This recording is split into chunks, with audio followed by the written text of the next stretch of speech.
Velvet eclipse, borrowed orbits. Planetariums don't sleep. They rehearse the night. After the school groups stop arguing about Pluto and the last birthday party is herded out under a galaxy of frosting, the dome lowers its voice to a hush so soft you hear fabric think. The air chills to the temperature of careful. The chairs face obediently forward, 100 mouths closed. The projection booth smells like dust warmed by idea. The star projector, our old Zeiss with its tinplate freckles, sits in the center like a patient animal that knows tricks are just cooperation under pretty lights. If you haven't stood at 2:03 a.m. beneath a blank hemisphere while a machine scatters Orion across your ribs, you don't know how a room can ask for honesty without moving a single hinge.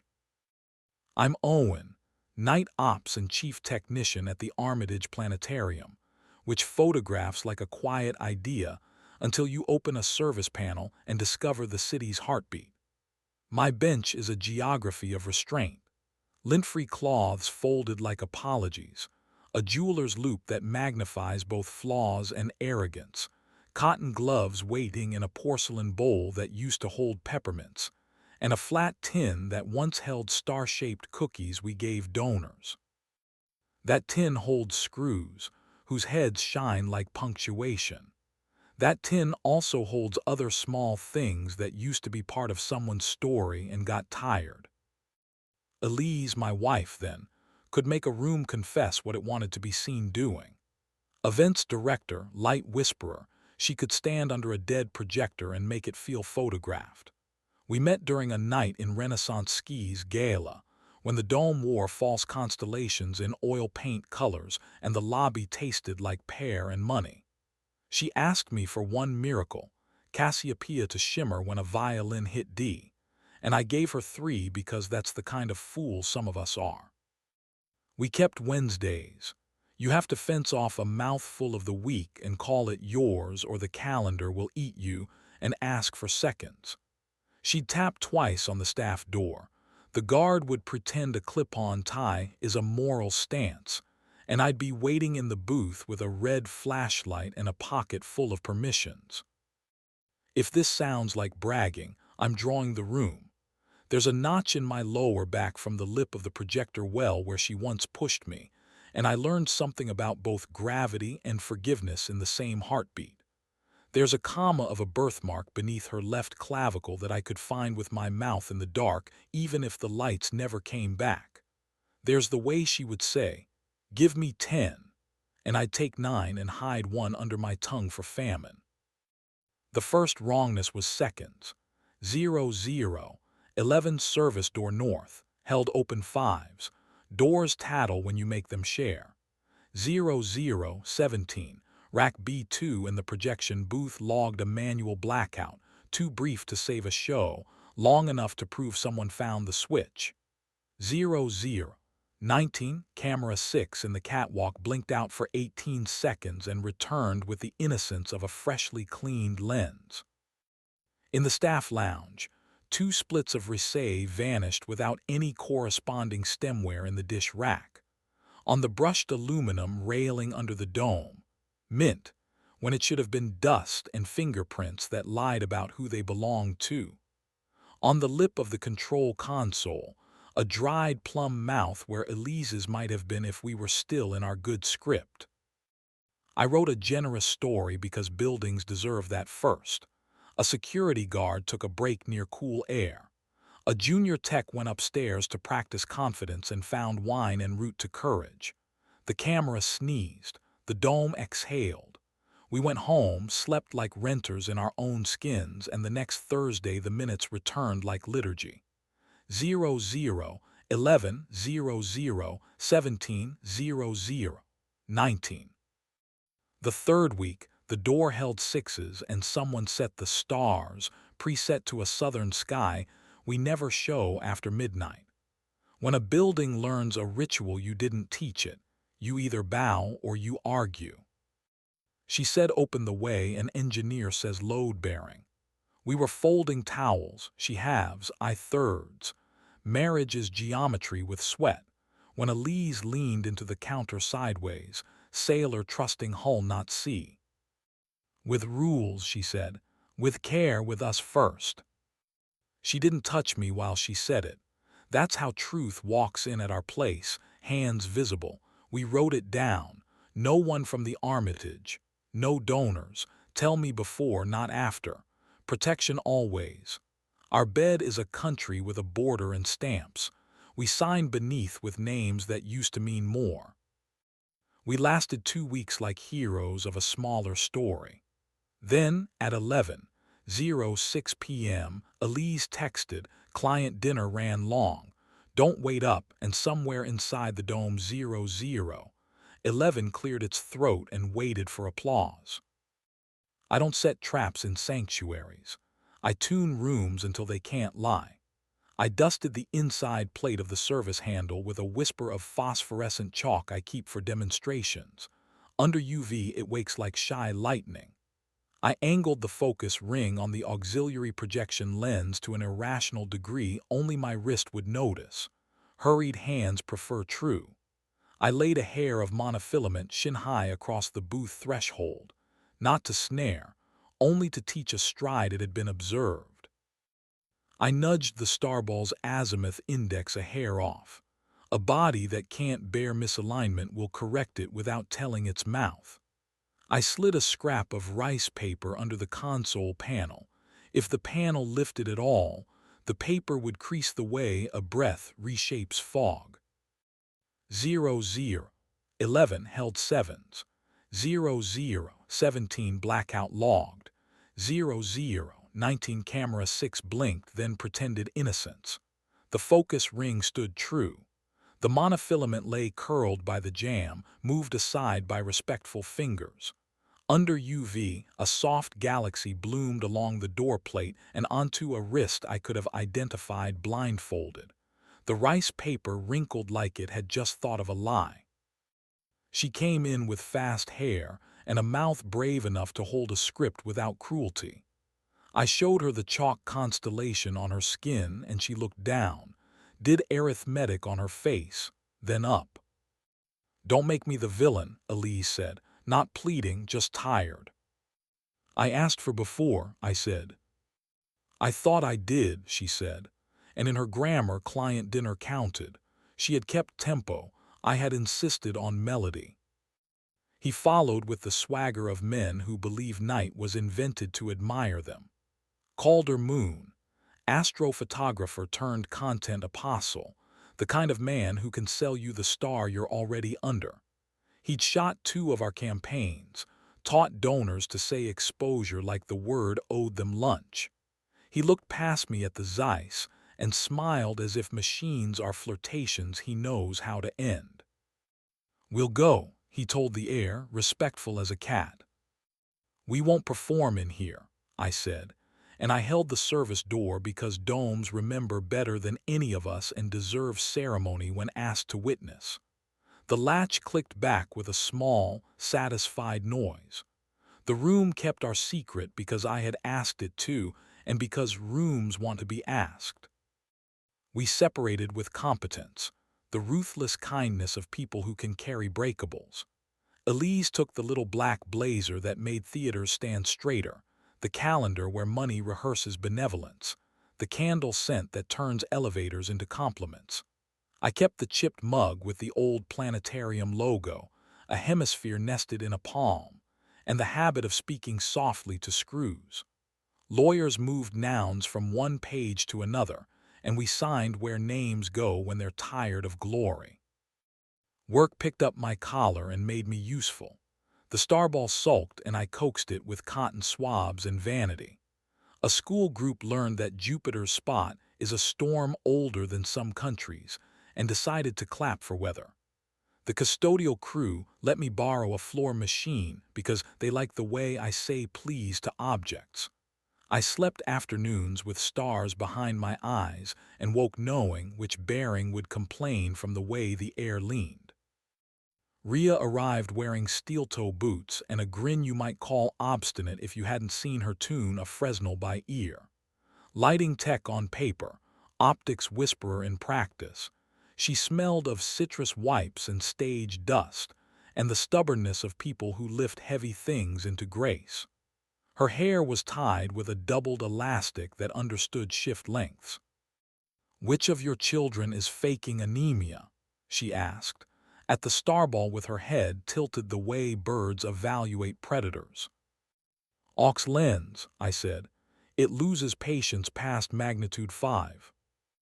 "It wants to be wanted," she said, and with 2 fingers and a gentle vulgarity she coaxed focus like you coax sleep from an overexcited child. We began with verbs that don't draw blood. She relamped a stubborn projector without making it feel judged. I cleaned glass with breath and cloth, and a prayer engineers consider superstition, and I call a method. She left half an orange on the console. I pocketed the peel and let my temper smell better. At 3:09, when the HVAC finds its monastery note and the dome stops pretending it has to work for your attention, we stood under a manufactured Milky Way and listened to the room not lie at all. The first time she touched me, it was my wrist, 1 degree, a small correction, so I wouldn't chip a filter with a careless tool. "There," she said, and my body remembered its lease includes heat. We aren't children. Speed is what fear wears to try on bravery. The first time we kissed, we stood in the doorway to the projection booth because thresholds tell the truth. Her mouth tasted of orange and the warm place at the back of the tongue that should be reserved for courage and love. She kept her eyes open for a beat, not to check for cameras, none up here where we commit repairs and small kindnesses, but to choose me twice. My palm learned the notch at the small of her back where a day stores what it refuses to carry to morning. She made a sound I slipped in my pocket for famine. We counted to 10 and used 9. The last minute belongs to the room. We made rules that sounded like respect, not fences. No hands on the seats where strangers will lean back and believe. No mouths near lenses that do more for children than most politicians. Yes to the catwalk at blue light time, when the dome glows like breath and nobody is pretending stars are just code. Yes to the freight elevator where the emergency stop turns a box into a secret. Yes to my bench with the lamp off, her knee against mine under a maintenance log with more coffee rings than years. We kept our fingers off the glass, because fingerprints are small betrayals that require solvent and penance. The donors came back because donors believe rituals were invented for them. Gravity and gaze, this one, because copywriting is performance art. Elise arrived in a dress that taught reflections to behave. Calder drifted behind her with the confidence of a man who knows which cheek is his left. We nodded like grown-ups who refuse to make a building carry what they can carry themselves. Rhea wore black because glue hides there. She crossed behind them with a pelican case and a smile she had negotiated with in a mirror that has never lied to anyone. From the stage, somebody misused Cosmos like a child trying on shoes 3 sizes too sincere. Another said alchemy like physics was a waiter. The crowd loved both. I did my rounds because I don't know how not to. Service door, obedient. Rack B2, humble. Camera 6, loyal. Under the console, the rice paper lay uncreased. On my bench, the cookie tin clicked under my thumb. Inside lay 2 clear hair ties and a bobby pin bent into a question mark among screws and a shred of gaffer's tape that had decided to retire. Not trophies. Grammar around a chapter I refused to threaten a room with twice. I closed the tin softly. In this trade, punctuation is mercy. After teardown, Rhea found me center floor with my palm flat on the starball's cool shell, as if the metal could teach my hand better manners. A crescent of wax clung to her wrist where warmth lives. "You look like you're practicing leaving," she said. "I'm practicing staying," I said. "As what?" She leaned a hip into Cassiopeia's pride and waited. "As a guest," I said, and the word surprised my mouth by fitting. We climbed the ladder into the dome's crown, where the catwalk becomes myth for anyone who never needed it. The city hummed through the roof like a neighbor who sings off-key and means it. Rhea pressed me against the rail with a competence that made gravity behave. We kissed like people who negotiate with risk and sign their treaties in breath. My belt snagged the mesh, and we laughed because slapstick belongs in the liturgy of rooms that have saved you. We stopped before the starball learned our names. There's a version of this story with war in it. I could have pulled footage, scheduled a revelation under the dome, let pain turn into theater with a Q and A after. That version ends with applause and a room that never tells me the truth again.